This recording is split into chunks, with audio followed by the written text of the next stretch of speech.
first, though, I wanted to start with some rapid fire questions because my dad and Donna and I were kind of talking about some of these questions this week. So, and some of them are from like inside the actor's studio. There's only a couple, but they felt relevant.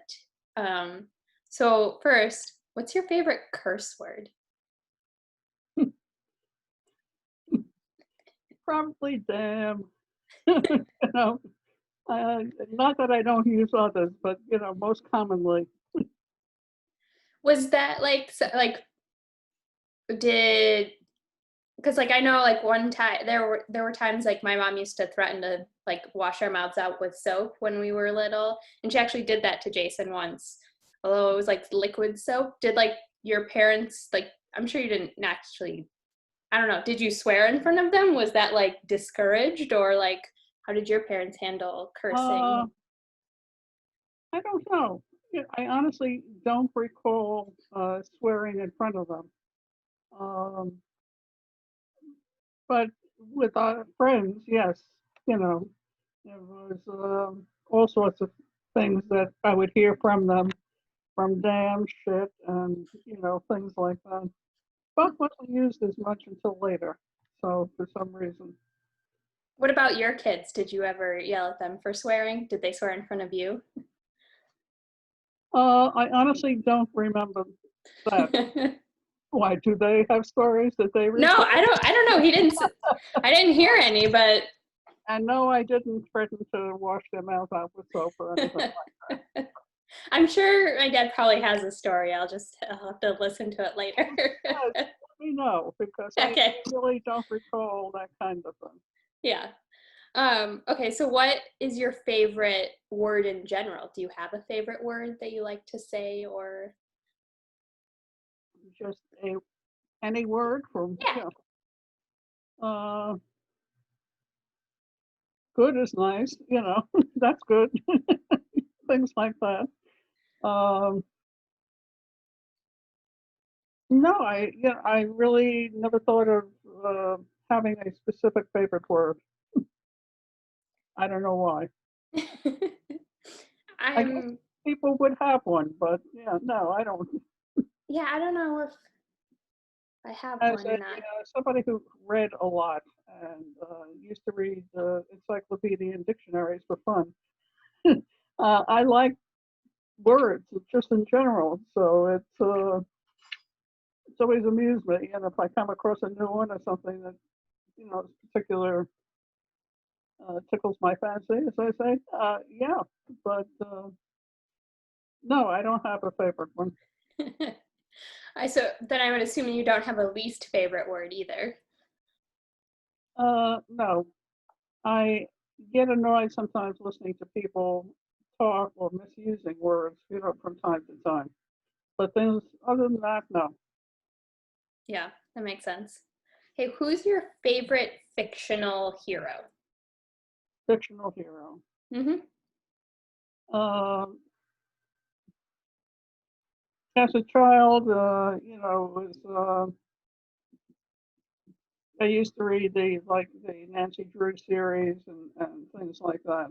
And there was a couple of boys, uh, Hardy and Boys? the Hardy Boys, and that kind Yeah, of. yeah. But mostly a Nancy Drew kind of thing. Uh, I did so much reading. You know, other than that series, I don't recall specifics. Did you know that Nancy Drew, that Carolyn Keene isn't a real person? The person whose name, yeah, no, Yeah. yeah, No, it's like a series of people. It's a pseudonym, or yeah. Yeah, it's like yeah, a, I don't know yeah, what a you name call it. they use for this, yeah, for the series. Yes, Yeah. Yeah, so it's like different people wrote all yeah. the I books. seem to recall reading something about that. Yeah, I didn't know that because I also read Nancy Drew as a child, and I had no idea until I was, I don't know, yeah, like 26 or something like that. And No, no, I never thought of that. It's, as I told you, I loved reading, and as by fifth grade, I was known at the library for being there, and I was invited to join the library club, and we got involved in all sorts of things with books. So yeah, Yeah. I still love books. I just don't have the time to read them now. I'm still trying to write one, and I can't get to book 3 yet Right. because we're still finishing parts of the play, of the show. Right. And having written a dozen shows, I find that amazing too. I never thought that that would be something that I would wind up doing. Yeah. Yeah. That's pretty incredible. It's So, yeah. no, no. What did you have something else you wanted to No, add? I was Good. just saying. I just got a note this morning that they're ready to go back into rehearsal, but we'll be doing it on Zoom, Yeah. so that there's no direct contact. So, That's good. Yeah. so we'll see how that goes. So, who is your favorite historical figure? So, like your favorite, yeah, your favorite person in history.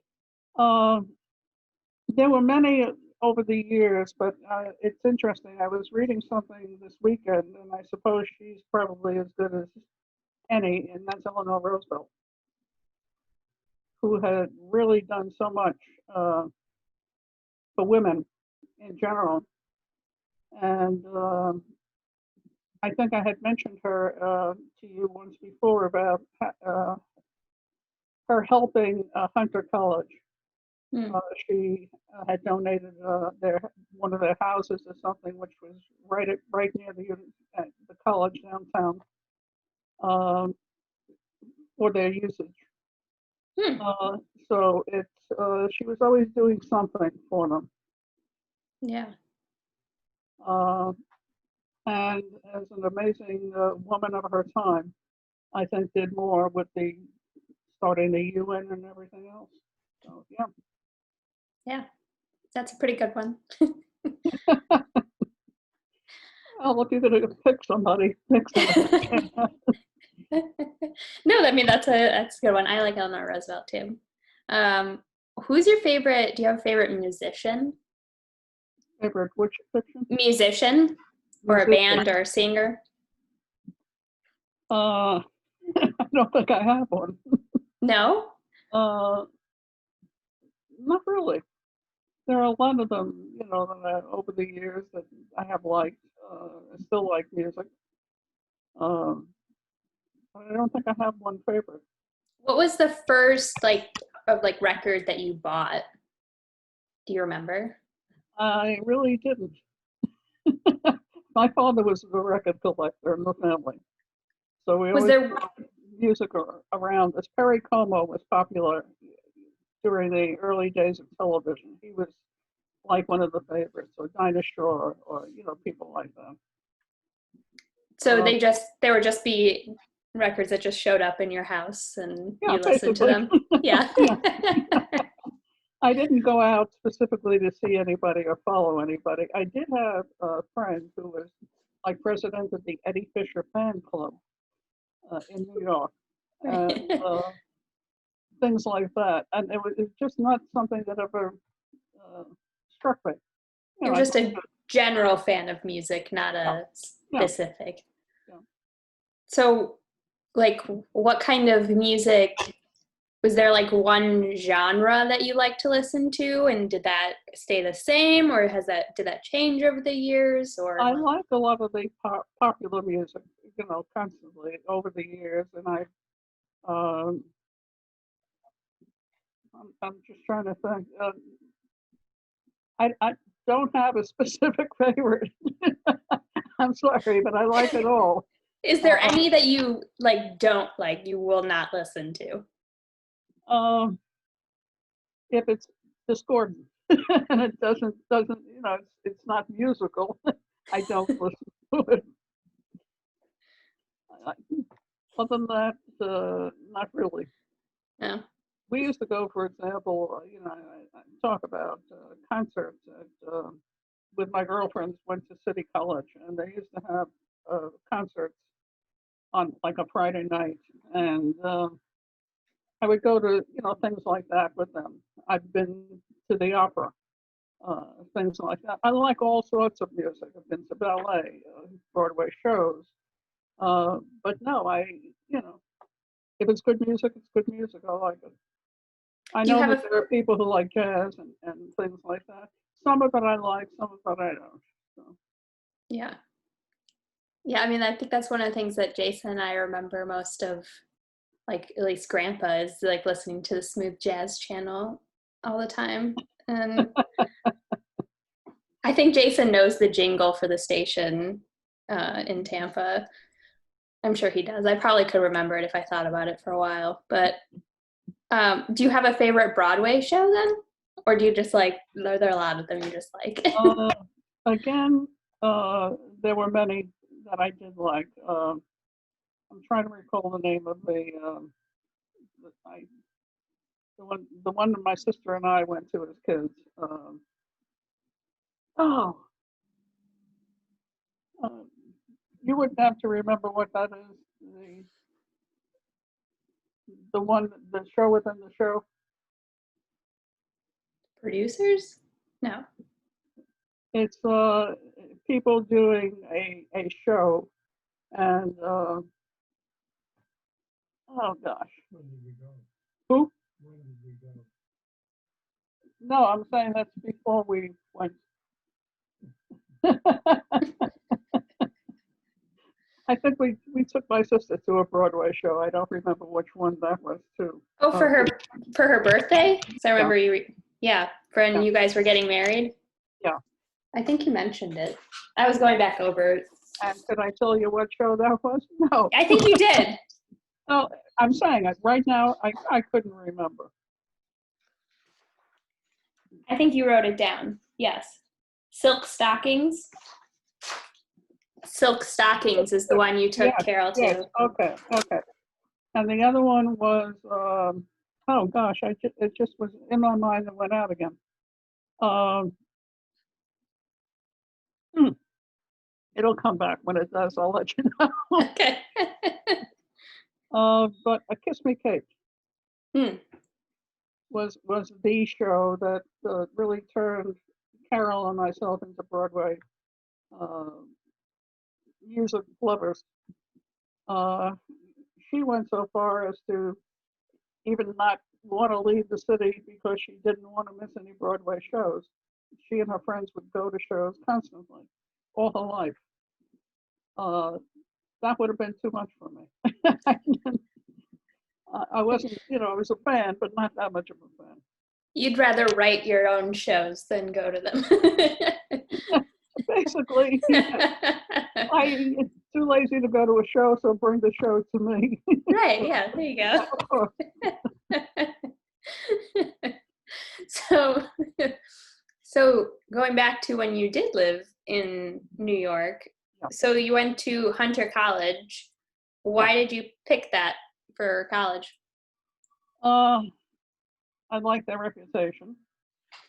Uh, it had just converted from all girls to co-ed, and I had been offered an opportunity to go to Hunter High, and I turned it down because it was all girls at the time.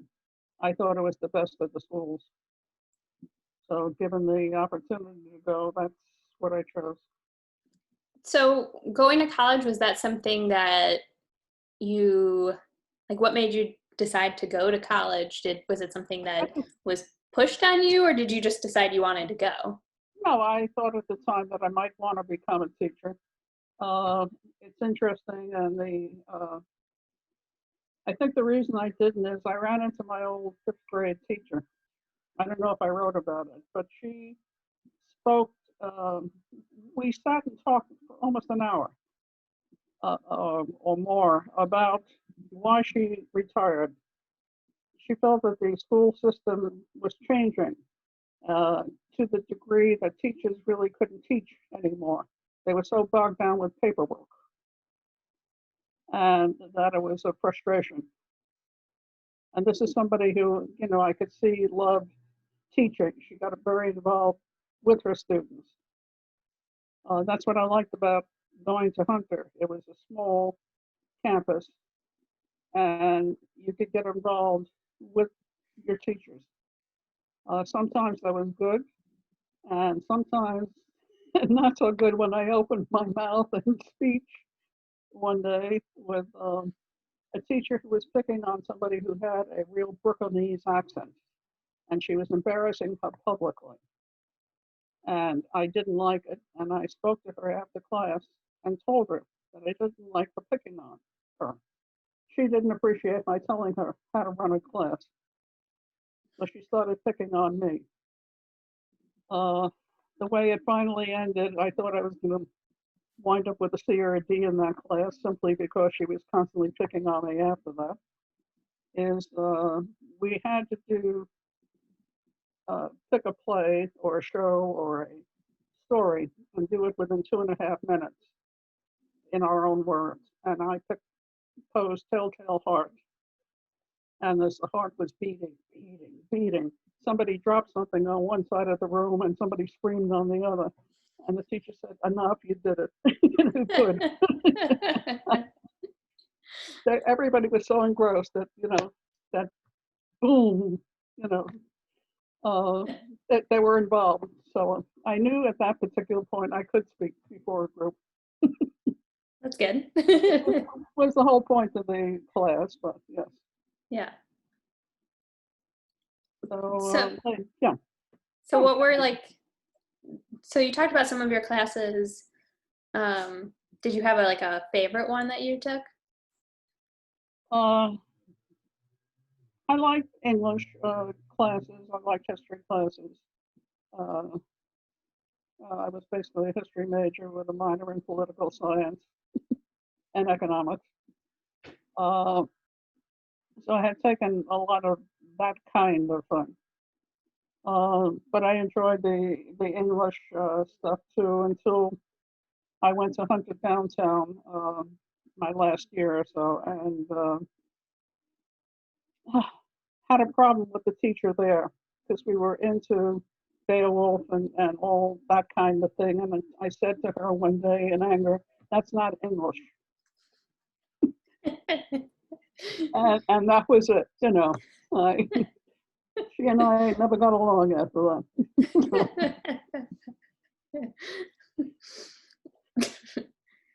So you also mentioned last week that you started or you helped start a sorority. It's a Gamma Sigma Sigma.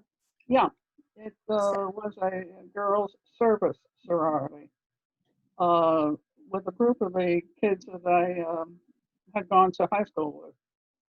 We decided that that they needed help there.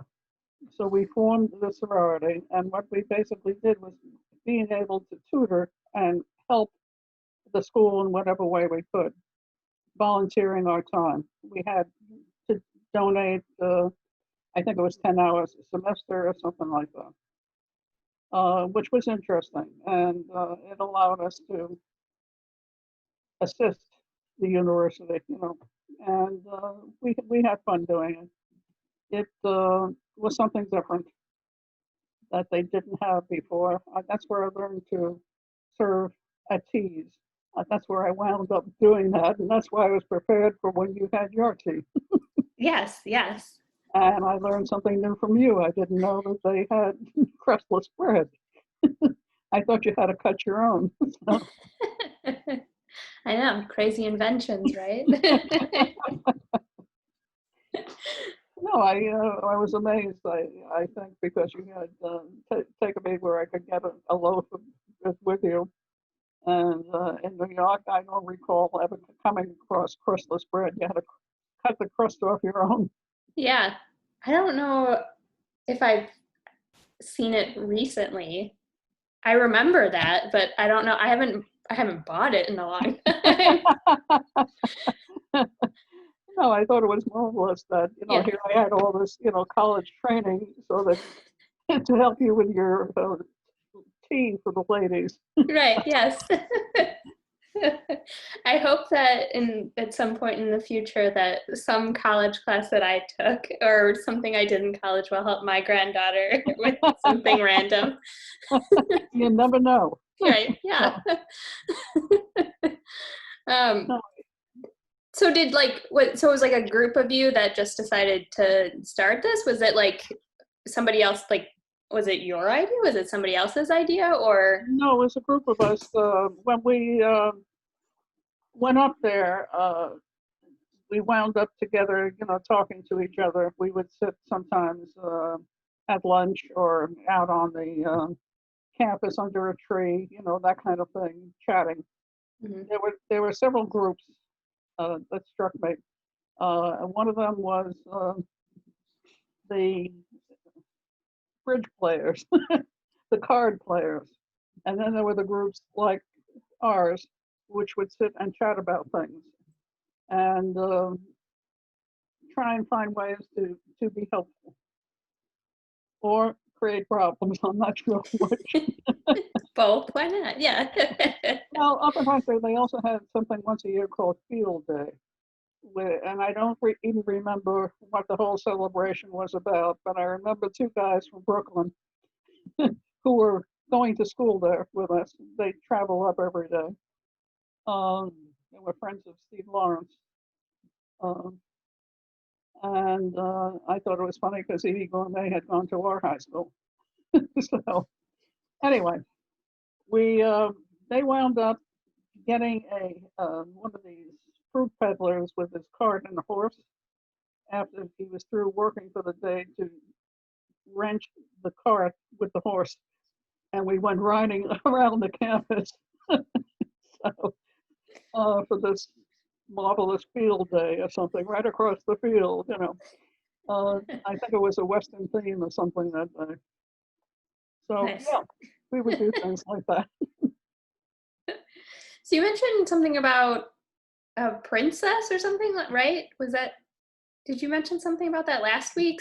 Like you met a princess or somebody, something. Oh, Didn't you say something uh, about that?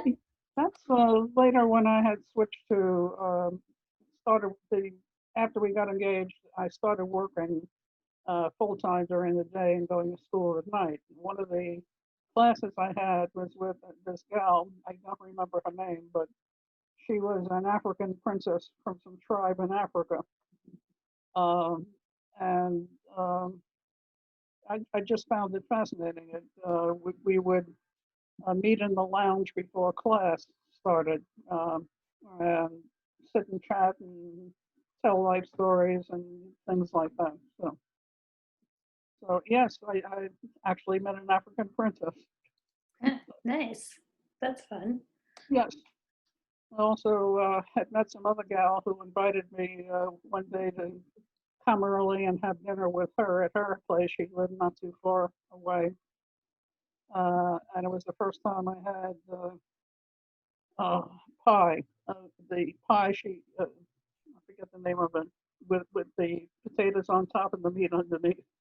Oh, like a shepherd's pie? Yeah, Shepherd's pie? Yeah. shepherd's pie. Yeah. Um, and I had never tasted it and couldn't believe that somebody would grow up never having heard of it. It was not something my mother made, so I never heard of it. But yeah, it was interesting. I also had a truck driver in the building that I worked who would drive me up. So he'd come up the street behind Park Avenue where the school front entrance was. And he said the trucks weren't allowed on Park Avenue unless they were making a delivery. So out of this big 2.5 ton truck, I would be the delivery. He would drive onto Park Avenue and drop me off in front of the school. And I would daintily step out of this truck instead of a cab or a limousine, you know. So, yes, Nice. it was interesting. And so you were there for 2 years until you got married, right? Yeah, yes. Um, spent about a year or so at Hunter at night and up on the campus about 2 years. Yeah, and as I say, we had some interesting teachers. One that I was, you asked whether I wrote poetry and stuff, at that time. I did, and so did your grandfather. And I would speak to this one teacher, Dr. Bowden, about it, and she would help us. And we were also trying to write or begin a series of mystery stories. It never really developed it. Maybe someday I'll get back to it. I don't know. But she was very good with that kind of thing, and we became like friends. So it was very interesting times there. Did you Uh, keep in touch with people that you met, any people that you met there after you left? no, not really, because after we got married and moved to Michigan, for that time, when we got back, a lot of the that people of that area had married and spread. We didn't know where. We lost touch with a lot of them. I kept in touch with a couple, but that was all. But kids I grew up with who lived on our block, for example, when we got married, I lived about a block away from where my mother lived. And in that same building was a gal I grew up with, but didn't know because she had gone to Sacred Heart. I went to PS11, so we never really connected except to say hi. But we became friends there, and then lost touch again when we moved out of the city. But yeah, we kept in touch with some, but not many. Yeah.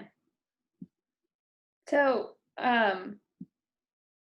going back a little bit, because I was reading back more over your book so I could ask you more questions. And one of the things that I had read about, well, you had described the apartment that you lived in on Nelson Avenue, and you mentioned the hutch that I have.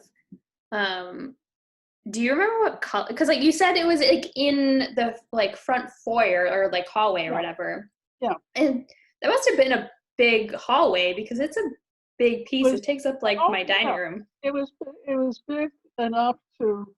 I think my mother would sometimes have a mahjong games in there with a little, Okay. card table kind of thing, Huh. because kitchen table was up against the wall, so you couldn't sit around it. So yes, it was big enough. We also had a piano in there for a while, a upright, when I was taking lessons for about a year. And can I play today? No, with my right hand, yeah. And now that I have the organ, push a button for the chords, it's fine. So, You uh, you play though, because like you, I know you can play a little bit because you play. oh, Yeah. yeah, just a little. And I can still read the music, at least with the right hand. I don't remember a lot of the left hand stuff. Yeah. But I yes, play mostly Christmas music, so I feel you. okay. Like I have some old um like about some of the old like lesson books that I had from when I took lessons, and that's about all I can play. It's like I play the Christmas ones, and that's about it. I should send you some of the others that I have here. So the hutch, because like I have it now, it's blue because Donna painted it blue. Do you remember what color it was? It was like a mahogany, a deep dark brown. Okay. Oh, yes, and I And think it would belong to Florence or something originally. oh, really? Yeah. So you had it. So did you have it before you moved to? Do you know how old it is? Uh, it could be older than I am. I don't know. uh, all I remember is that it was in our apartment on Nelson Avenue, Okay. my mother's apartment. I gather it came from Florence, and that's all I know about it. I know the secret compartments and that kind of thing was always Yeah. fun to put things in, and the books in there, the uh, Dickens and Mark Twain books. I think my mother would hide money in some of the books, an extra $10 stuck away here or there. I remember reading one day I came across this money and I asked her about it.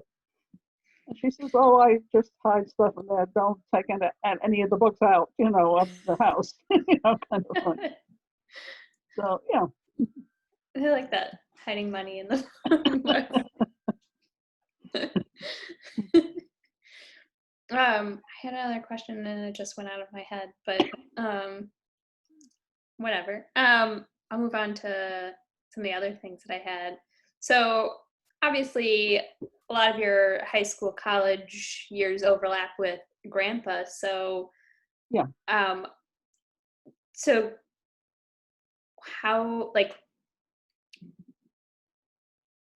first I'll ask, like, how did you know that grandpa was the one? Uh, I don't know. At a certain point, I think we realized that we fought enough to care enough about each other to do so. And I guess it was, as I told you, we had dated about 5 years before we got married, and did a lot of fighting in those 5 years. So it was during that time when he, I don't know how to describe it, but I think it was, I was too independent in a sense for him in some respects. And I had told him I was not going to sit around and wait for him to decide to not go to the bowling alley with the boys, kind of thing, or pool room, or whatever the heck. And if he was going to be doing that, I was going out with my friends, and to the heck with it. Uh, so little by little, it changed, and I think more and more as we into the college years, realized that it was something that was a forever thing in a sense. Nice. So what made you guys decide to get married so young and not wait till he graduated? Uh, I think he was basically lonely out there, and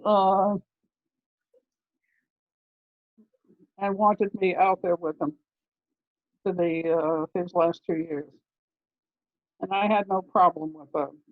And people were concerned that he wouldn't finish, his parents and his sister, and I guaranteed that he would finish. And I joke about the fact that the first job interview after we were married that I went on out there, I found a job for him.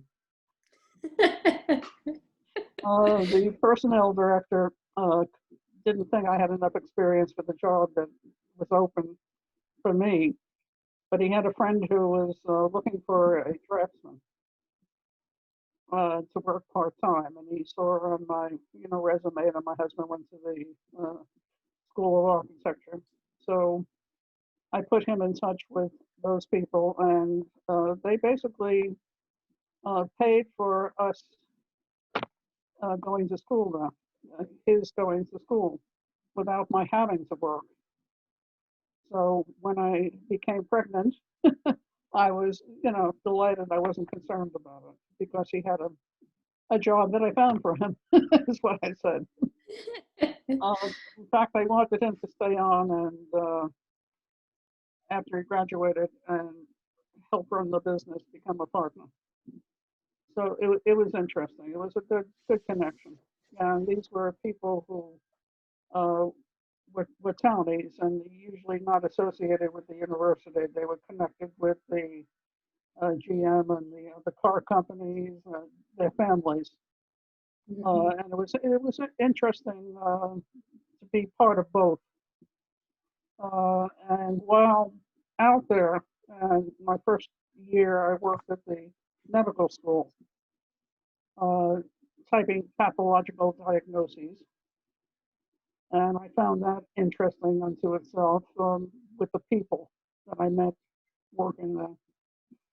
I had a friend, Margaret, whose husband was a dean, and their last name was Feather. She had red hair, so naturally she was Red Feather. But she was an ex-Marine Corps sergeant, which was interesting. Wow. Yeah. Yeah. And we, uh, while we were there,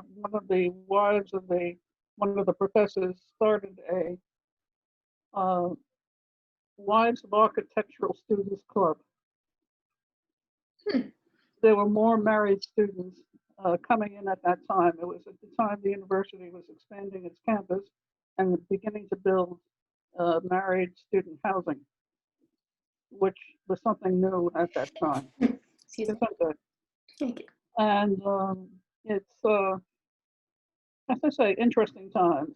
So we got together, and this lady who ran this thing is peeling carrots in the sink and talking about how beautiful the creation was that as they fell, abstract art kind of thing. And I'm thinking to myself, oh my God, her husband was somebody who was fixated on hyperbolic parabolas made of concrete, and I had a couple of them hanging outside the house. It was a weird situation. It's the only thing I can describe. So, but I enjoyed it all. Yeah, did you like living in Ann Arbor?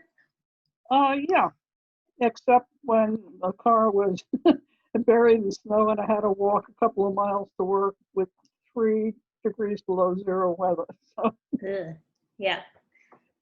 but yeah, and after your father was born, we did not live in Ann Arbor. We rented a house out on the lake, Whitmore Lake, which was about 10 miles out of town, which was interesting too, living on the lake and watching them over the winter with the not only fishing but the ice sailing and things like that. It was fascinating. During fishing season, our neighbor on one side, a bunch of young men, children, who would leave worms that they had dug up to your grandfather so he could fish when he had the time. Things like that. Nice neighbors. Another lady on the other side of me, I would sit and chat with, and she wanted us to save any fish that we weren't going to be using for the winter lady down the road. She would freeze it for the winter and have something to eat. And she spoke about having grown up in the Detroit area on her grandfather's grandmother's farm, which was downtown Detroit, basically, when she was a little kid. So it was fascinating stories, seeing and meeting and interacting with these people who lived outside of Ann Arbor. Hmm. And Yeah. for the city, it was close enough so that in those days we could drive into Detroit on a Sunday morning and get bagels. So Of it, course. Yes. of course. So things like that. Yes. So you liked it, but not enough to stay. You went back to New York, obviously, after. Yeah. Mark felt he had a better opportunity for work there. And during the summers when he was in, he had worked for at a couple of famous architectural firms, and very much enjoyed it. He had worked on also projects when he started uh, for one of the big architectural engineering firms when they were building the mountain out in Colorado with the uh, everything for the Air Force and our security radar stations and everything else in the mountain. He Mm. worked on that project, Oh, cool. and he said everything was hush hush, and nobody was allowed to talk about it until a Times magazine article came out describing the whole thing. He said that sort of killed that. Right. But yeah, some interesting times and some Yeah. interesting firms.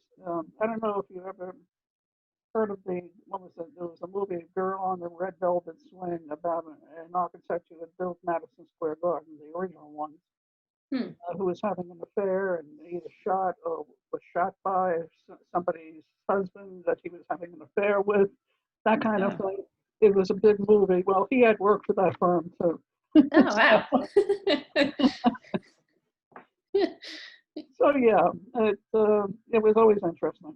Hmm. Yeah, it sounds like it. And because So, of, we would eat at a lot of the, when he was working downtown, I would meet him and we would explore some of the restaurants in the 50s. So we had a couple of favorite ones. One was a Japanese restaurant which had been open since before World War II and even existed during the time we were at war with Japan, wow. which was interesting. And it wasn't until afterward when we, I guess, visited the city several years later, when we were living outside the city, that we had gone to that restaurant. It had totally changed. It was very much Mhm. modernized. So it was like lunch counter type things instead of the leisurely uh, dinner cooked at your table kind of thing. Mm. So it was interesting to see the changes over the years. Yeah. So going back a little bit, so Grandpa's parents didn't know you existed for like 3 years or something like that, is what I was reading. That He you like basically, yes, yeah, you didn't meet his parents, but like your parents knew about him. yeah, because uh, I didn't go out with anybody unless they were introduced to my parents. So it was that kind of thing. But yeah, there was a separation there. His sister, when we decided we were going to get married, had a chat with me. Why on earth, he wouldn't be able to finish school, blah blah blah, et cetera, et cetera. And I asked, why is it inconceivable to her that anybody could love her brother? Uh, it was, I told her, I'm not blaming you for asking all these questions, including, did I have to get married? The answer was no. Uh, that's when I had asked her that question. And I said, I know that, your parents are concerned.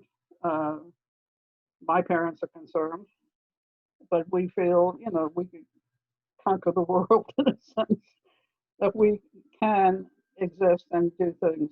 And it seemed to work out. Yeah, I think so. So what did your parents think about you getting married? They weren't thrilled about the idea either because, how are we going to live? And I said, we'll survive. We will manage. And I always felt that we could. Mom had the confidence as well. And we did. What did your parents think about Grandpa besides, just in general? Uh, I honestly don't know. I think they were always concerned because he was I won't say pig-headed, but I think that's the attitude that my mother had. She was concerned that he would dominate, and I said not so, but you know, and as you can see over the years, it's it's a partnership. Yes, yeah. I'm surprised that you're like knowing you as I do. I'm surprised that your mother would ever think that. We always had respect for each other's opinions, and I think your father, was brought up. Uh, Hold on a second. Marv, your phone is ringing.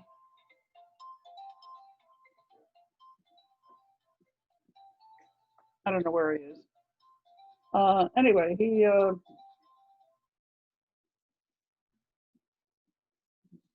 whatever that was. I'm sorry. Where was I with that? Uh, I was going to say that your father grew up knowing that we disagreed on a lot of things, and we would argue for argument's sake. again, it's not something, we learn to argue without being nasty about it or very vicious about it, but when it was over. It was argument for argument's sake, in a sense, the same way that I had learned from my father, who loved to do that kind of thing. Mm-hmm. Not something that we held a grudge about. So that's the way it's been. Yeah. Get it out of your system and move on. Yeah. No, I remember my dad telling me a story about the 60 Kennedy. 60 yeah, Kennedy Nixon election. Yeah, and he thought that the world was like, he woke up the day after the election and like went to look out the window and realized everything was still the same, and because he thought that the whole world was going to change. I think so. I remember, I was concerned about, arguing in front of him sometimes.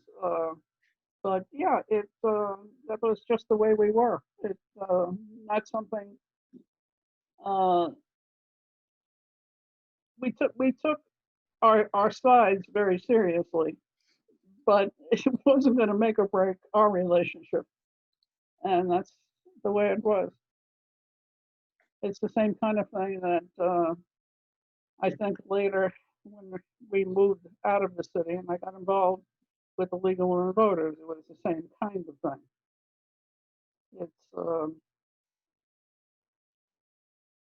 It's it I don't know how to describe it except it's political, and you don't take that home. You don't lose sleep over it. It's something you fight hard for. You do your the best you can, but you have another life, and it's separate.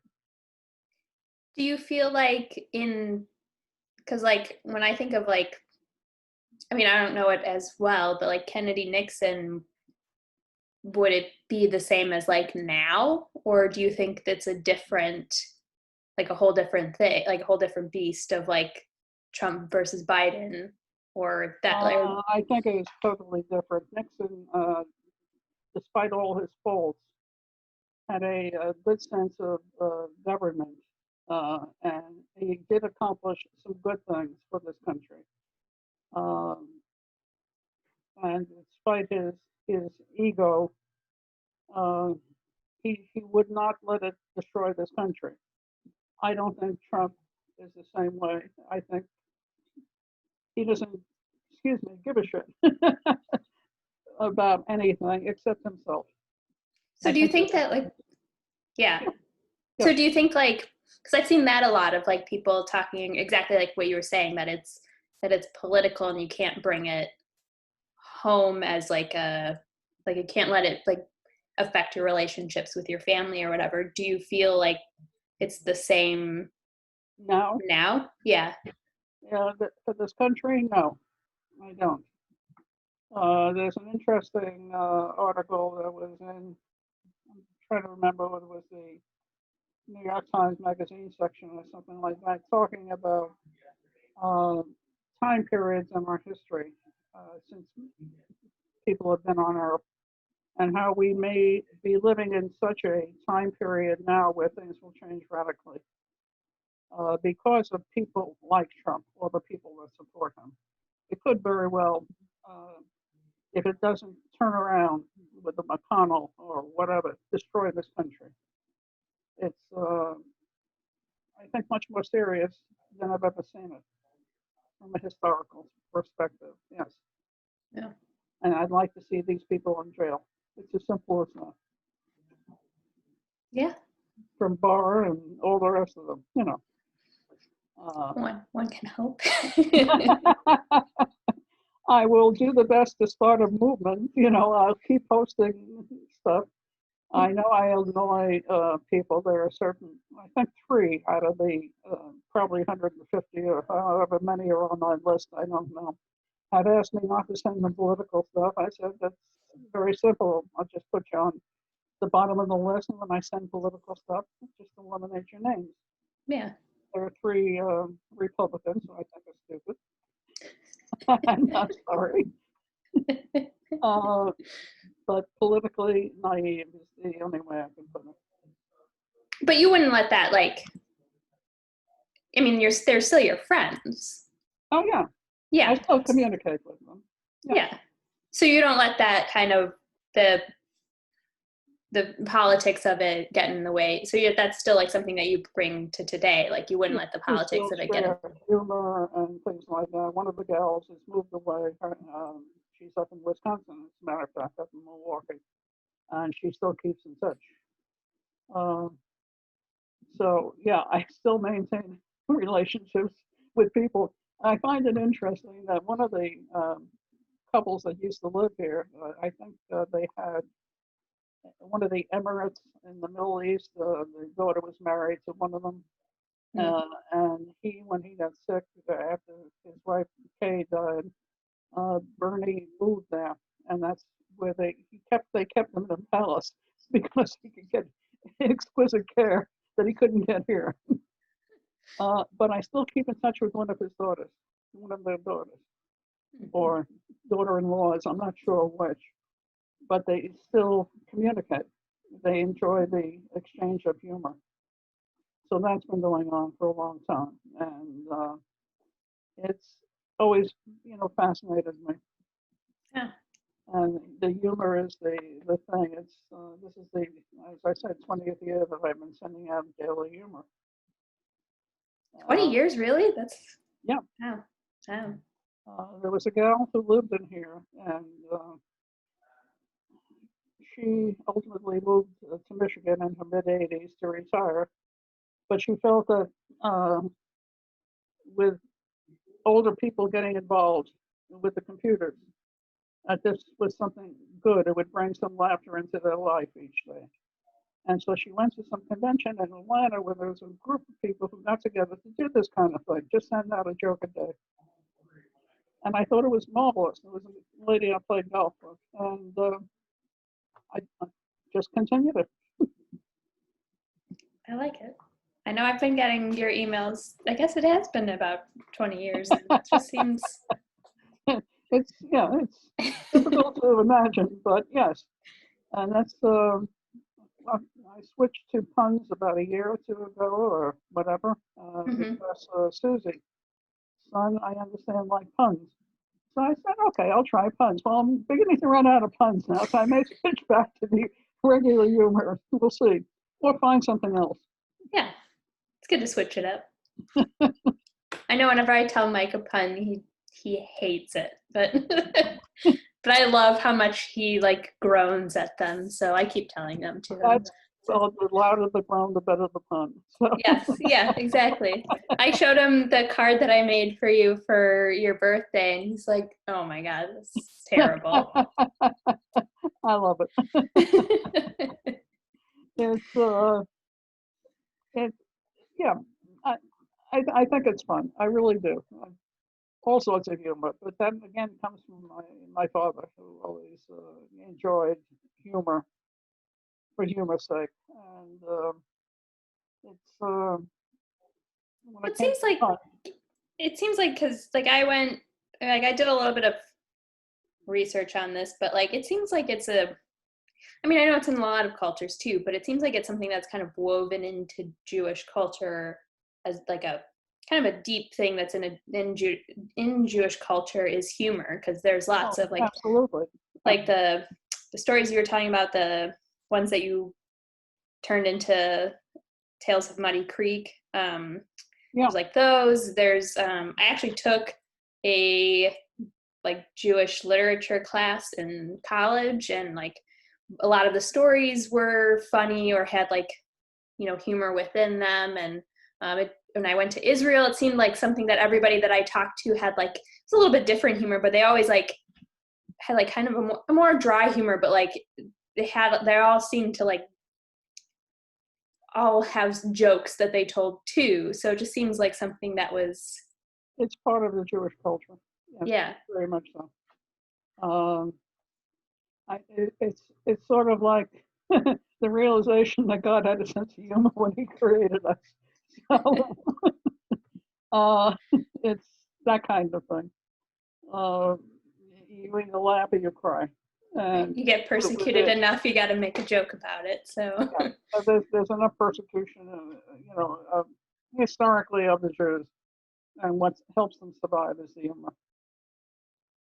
Yeah. And that was something that I had learned, again, from my father's, discussions. So, yeah, it's very much a part of it. Do you remember any jokes that he told, or? A lot of them that I use, yeah. I don't remember specifically jokes that he may have told, but any of the old ones, yeah. What I had discussed with him at one point, and it's the same thing that I see is what I don't like is a lot of the Jewish comics of the 50s, 60s, etc. told a lot of basically, my wife kind of jokes, Mm-hmm. how stupid she was, and that kind of thing. Those I don't particularly like. And so where I can, I will switch them to the husband, kind of thing. Sort of a get even kind of thing. Right. But overall, it's human, human interaction. That's the funny part of it. Mm-hmm. And the story about the wisdom of Helm is the same kind of thing. And it's just people interacting. Um, when the town gets a snowfall, nobody wants to mess up the beautiful snow, so they decide to carry, I don't know, somebody's cart so that the wheels won't make indentations in the snow, that kind of thing.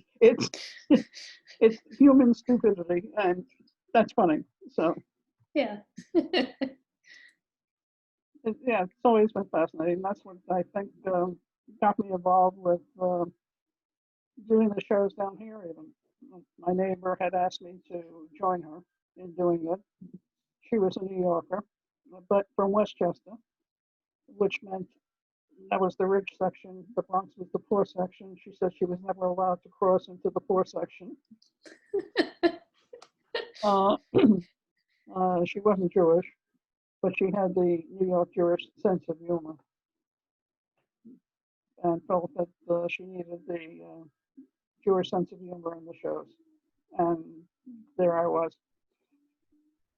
Perfect. And the rest it was And the history. rest is history. I think we've done more shows than anybody else in here ever has. Uh, Directing, writing, producing.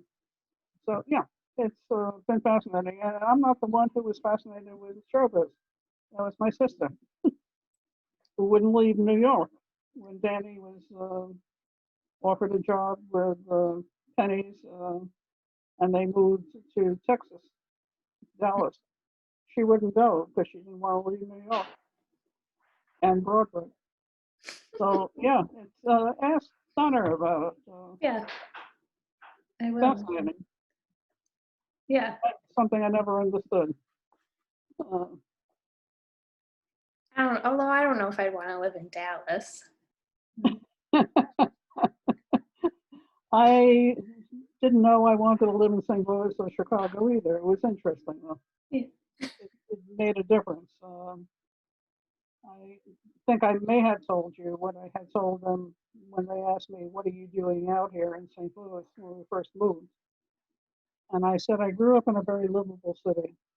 I said, "People from the Midwest came with their dreams of living in New York, totally screwed up my city, and I'm here to get even."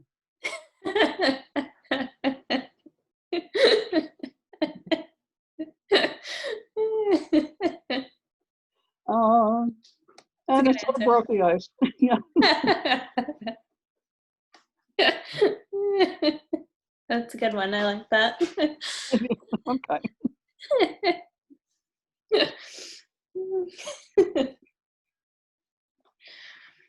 Nice. Yeah. Anyway, what else did you want to talk about today? Yeah. We'll backtrack a little bit and I'll ask a couple more and then we'll wrap up. But I'll go back to when you were going to get married. So what, like, did Grandpa propose and then that's why were going to get married, or were you just kind of chatting about it and then decided and then talked to your parents? Or what was that whole situation? Interesting. Did you ever really propose formally? Okay. You want to remind me? The moment I don't remember. I know the ring. The ring story. Okay. Well, went to dinner at his mother's house with his sister and brother-in-law, etc. And opened my napkin, and out came this box with the ring. And there was the proposal for marriage. And yes, and the ring fit, and I loved it, and I accepted. And that's still the one that you still have? Yes. And then we ran into the problem where both sets of parents didn't want us to get married. Oh no, I spoke about that. Yeah, both parents didn't want us to get married. That's yes. So was the proposal, was that after you had already talked to your parents about you were going to get married, or was that before? I don't recall. Probably it was when they saw it was for real. It was afterwards, and I convinced my father into loaning me the money to pay to buy the ring. We went and bought the ring. My mother was very upset about it. Your grandmother's parents were upset about the fact that we engaged. My father was a European in mind, body, spirit, Can you very hear? authoritarian, but he had his moments, and that was one of his moments. And the agreement was we wouldn't get married for a year. Oh, that's right. Because you wanted to get married in 54, but decided to Well, wait till 55. basically, that was Marvin's strategy. Let's tell them we'll get married this year, and then they'll put it off for a year, and then we'll get married when we want. The part of the negotiations, yes. The difficult part was over, once we got them to accept that. The problem that he left me with was the wedding itself, and negotiating this, that, and the other thing. He was away at school. I had to deal with the parents. So it was interesting. Yeah, who paid for the wedding? Was it like a split thing, or did your parents pay for it, or what? Well, this was part of the negotiations, that my mother and father would pay for the wedding, the rabbi, his side would pay for the liquor and the music, that kind of thing. And to listen to them, talk about it, they said they never heard of that kind of thing. And my parents said, no, that's how it's done. So it was keeping them on track and getting everything paid for. The only thing that I had said to my mother at one point was, with the two of you deciding, all your family and friends are coming, there's no room for any of our friends. So why don't you guys go ahead and just have the affair, and we'll have our own wedding somewhere else, so we can invite our friends. So I think they gave us a whole table and a half or something. Taylor, it was the art of negotiation. Yes, I like that. Yeah. Do you remember? Do I remember what? Do you remember how much it cost, or did you not? Were you not? Not as much as today. Oh yeah, no, I know that. If it was 10 to 15,000 or something like that, could be at that time. I don't know. How many people did you have? 100 and something. Okay. My sister also had the same amount, more. Uh, I don't know if you've ever seen some of the family pictures of the wedding. Hmm. So yeah, there were well over 100 people. Um, yeah, I'm trying to think. Uh, yeah, uh, there was usually a pre-wedding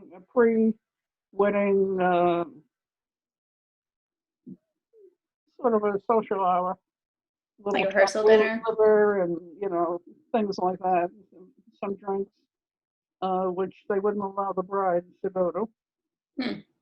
because we had to be serious, talking to the rabbi and getting everything set for the wedding. And I remember the rabbi asking me, was there anything specific I wanted? And I said, yes. There will not be any, it will be love, honor, and cherish. There will be no obey. I was very firm on that. Still laughing. But yeah, It was a good party. it was. Uh, We drank a lot. yes. He and my brother-in-law drank from the time they picked me up to take me down there. I wasn't sure we were going to make it because the way Saul was It was driving. your father. Huh? It's my father's fault because he gave them some liquor while they were waiting for me to get photographed at home. He gave us a bottle of scotch. Saul and I proceeded to sit and drink it because everybody ignored us. And we finished the bottle, and Nat gave us another bottle. People thought it was romantic that we held hands during the ceremony. I was holding him up, and that's my story.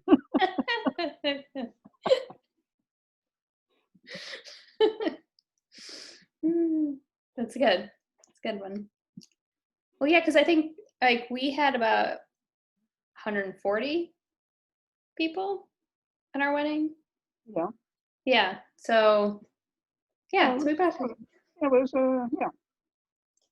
Yeah, yours may have been a few more people. We probably had about 120 or so. So, but yeah, it was interesting. It truly was. I'm sorry we don't have more of the pictures of the wedding, but we do have the video of it, and that helps. Remember how many people were there. One of these days I'll count. I don't know. But there were cousins and cousins and cousins. So. Mm-hmm. Yeah. Yeah, I mean, I think the majority of ours was just people we were related to. So, yeah, that's what it is. So. Okay, so what else did you have in mind, Kayla? I think that's a place we can wrap up, and we can talk more about, unless you have any more stories that you want to share from the wedding or planning the wedding. Do you have any that you can recall? Wedding related? No, I was in Michigan. No, you were there for the wedding.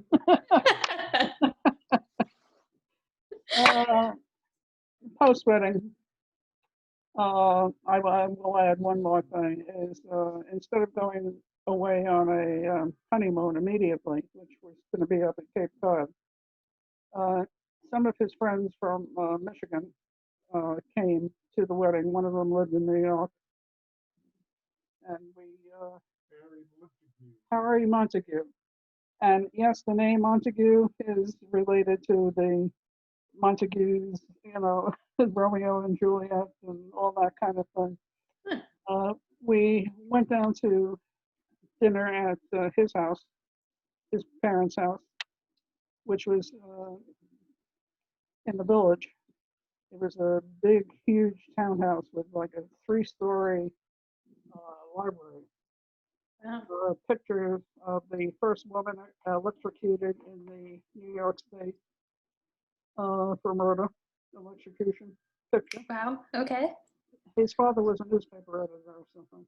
Oh, okay. That makes more sense. Yeah, yeah. I mean, they weren't, they were a little strange, but uh, they were nice. When we got there, Harry, of course, wasn't there, so was spending time with his mother and Mark's friend was Carl, and we were smoking in those days, looking for an ashtray. And mother said, "Oh, that huge bowl, on the table in front of you is what we use for that. Not ashtrays, but a bowl." Dinner was. She sent the butler or maid or somebody to get bring up a dusty old bottle of champagne for the occasion. Things like that. Harry, Nice. Harry was a fraternity brother, and he was never ever on time for anything. It didn't matter. That was Harry. Never Yeah. on time. Yeah. Sounds like Jason. Probably. Yeah. No, at my wedding, I remember we were waiting to go out to the ceremony site. And I was like, "Jason, what time is it?" And I looked at his phone. And I think the ceremony was supposed to start at, I don't even remember, this is only 4 years ago, at 5:30, at 5, I think. And then his phone said 5:30. And I was like, "Oh my God, what is going on? Why is it so late?" He's like, "Oh no, my phone is a half hour ahead so that I'm on time." I'm like, "But you're never on time." He's like, "Yeah, but it would be even worse if my phone was set to the correct time." That was Harry. That's Jason. So Yeah, his car had broken down, Harry's car on Park Avenue, and they had to send the chauffeur to get him and his date. Trying to pick up his date. Yes, he was going to pick up his date. Yes. He married a gal from Iowa, Ruth Hill. Oh, okay. They were both. They started their own architectural firm. Yes, also a school of architecture. And, Yeah, Carl was my roommate at the fraternity. yeah, and we had joked about some project he was working on before we got married. And ultimately, it was the Rockland County Rockland County office building with the cracks in the floor and things like that he was telling us about. And we were laughing. We didn't know that ultimately we were going to be moving up there. And there is this building that we know all the secrets about. So yeah, Carl was interesting too. Yep. He yeah, what was it? We went with the group of them to some jazz night down in Lower East Side of New York, and I'm going into the building and looking around afterward, coming out, and I said, "My mother's aunt lives on that corner, right up there." I said, "And I've been to that candy store with my cousins, my mother's cousins." That kind of thing. It was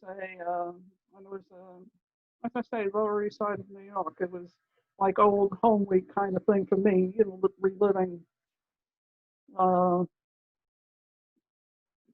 memories of one of my mother's aunts, the one who had 10 children. Oh, well, yeah. And then I was named after one of them who passed away young.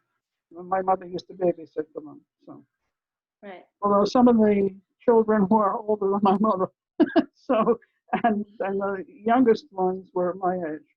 So, Wow. interesting. I think I've written about them in the book. So. Yeah, I think I remember the first couple chapters are like a whirlwind of people and trying to be like, okay, wait, this person is related to me this way, and That's how I don't know if I have included the charts, family. Yeah, I think on the back, in the back, I think they're in the back. Yeah. Or they were in one of the versions that I have, but yeah, it was an interesting time. Yes, and they all came over. I think about the same time. I don't know whether it was one big boat. But my mother and her sisters were born in Kiev, and my uncles were born here. So it was interesting. yeah. Anyway, anything else, Kayla? We'll wrap up for now, and then we'll pick up next week. I think next week, since it's Thanksgiving, we'll talk about holidays, what you remember about holidays throughout your life, any special stories you get from any of them. So you can think about that. So we'll talk about that next week then. Okay, very good. I will do my best to recollect some of the holidays. Yeah. We'll talk about them all, even though it's just Thanksgiving next week, but we'll talk about a bunch of them. Anything that you can remember. Yeah. And in the meantime, you can also ask your cousin there whether or not she has any recollections of things that she wants to ask me about. I will. I'm sure she will. I'm sure she will too. Anyway, thank you. It's been fun. Yes. All right. I'll see you later. Take care, please. Take care. Love you. Love you. Bye.